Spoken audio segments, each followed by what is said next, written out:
हाय friends, मैं हूं Manav. Welcome to movie शूवी। जब तक डंकी और सलार रिलीज नहीं हो जाते ना, डंकी वर्सेस सलार, सलार वर्सेस डंकी, और डायनासोर वर्सेस पता नहीं कौन सा क्या डोंकी, ये सब चलता रहना है। और ये फैन जो और है उसमें बोल रहे हैं हमने डंकी देख ली जी, ये तो ये है, ये तो वो है, हमारा देखना सलार आके क्या करेगा। ये सब चीज़ें चलती रहेंगी।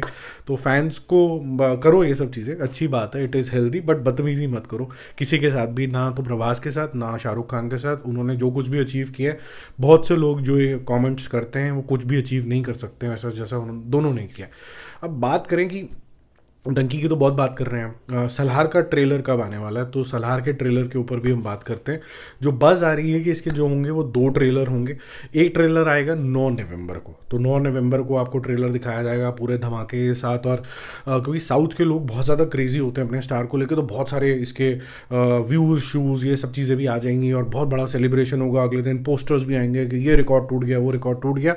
और उसके बाद फिर एक और इसका ट्रेलर आएगा जो कि एंटिसिपेटेड है 5 दिसंबर के आसपास। तो 5 दिसंबर को इसका सेकंड ट्रेलर भी आएगा, जब काफ़ी बड़ा धमाका होगा। और फिर ऑब्वियस ही बात है कि ये जो एनिमल है उसके साथ भी अटैच किया जाएगा, और फिर बाकी जो मूवीज़ आ रही हैं योद्धा वोद्धा उसके साथ भी अटैच किया जाएगा, डंकी को भी अटैच का ट्रेलर भी उसके साथ अटैच होगा।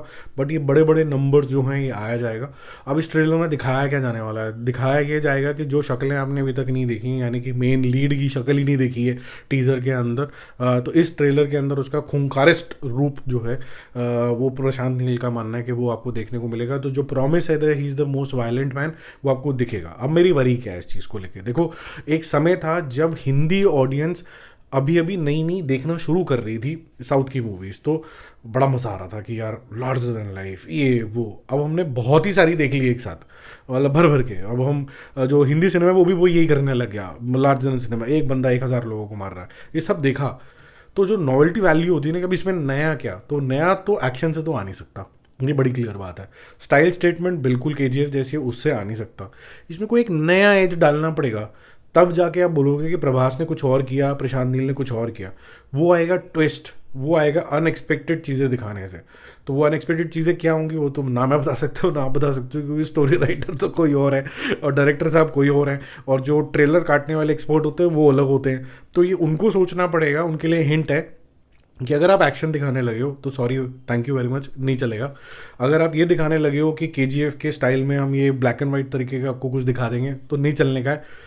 अगर आप कुछ ट्विस्ट और ये सब चीज़ें दिखा दोगे कि ये क्या है, तो और अलग तरीके की प्रेजेंटेशन कर दोगे कि इतना मार दिया कि वो अधमड़ा हो गया, फिर भी खड़ा होके खूना खून करके मैं फिर भी मारूंगा, मारा नहीं जा रहा, कुछ अलग पागलपन दिखाना पड़ेगा। आई मीन टू से, एक आदमी मारता चला जा रहा है विदाउट गेटिंग हर्ट, वो मेरे ख्याल से एक डिस्टिंक्शन फैक्टर नहीं लेके आएगा।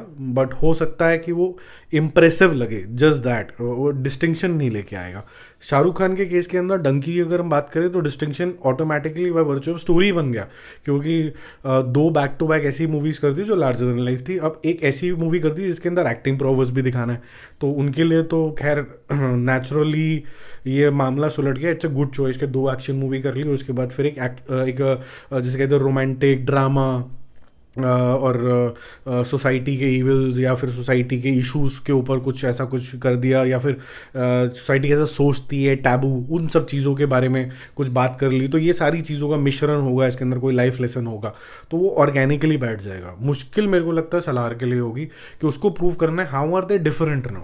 तो और वो हिंदी ऑडियंस के लिए ज़्यादा करना पड़ेगा, क्योंकि हिंदी ऑडियंस जो है वो मैंने देखा है कि वो सिर्फ तभी सपोर्ट करती है, साउथ वाले को बड़ा बनाती है, जब उसको कुछ अलग ही दिखता है बिल्कुल पहली बार, तभी होता है, नहीं तो नहीं होता। या फिर वो ब्लाइंडली ट्रस्ट करते हैं राजा मौली को, तो राजा मौली की पिक्चर है तो 100 करोड़ तो ऐसे ही हो जाते हैं हिंदी बेल्ट के अंदर ही, वो एक अलग टॉपिक हो जाता है। तो मुझे लगता है कि प्रशांत नील के पास ये स्ट्रैटेजी होगी, तभी वो कुछ ज़्यादा रिवील नहीं कर रहा है। और जो लोग प्रशांत नील के करियर को फॉलो कर रहे हैं, he is known for the surprises. और मैं ये नहीं चाहूँगा कि अगर इतनी बड़ी मूवी है ये, तो वो आए गए एक्शन में ही निपट जाए, कुछ अलग लेके आए। मेरे को एक्साइटमेंट होनी चाहिए कि डंकी का शो देख के आया तो मुझे अभी इसके बाद सलार भी देखनी है, तो ऐसा एक्साइटमेंट होना चाहिए। ये हेल्दी कॉम्पिटिशन होता है, I want that to happen. Let's see what Prashanth Neel serves us. Until then take care of yourself and don't forget to subscribe the channel. Bye bye.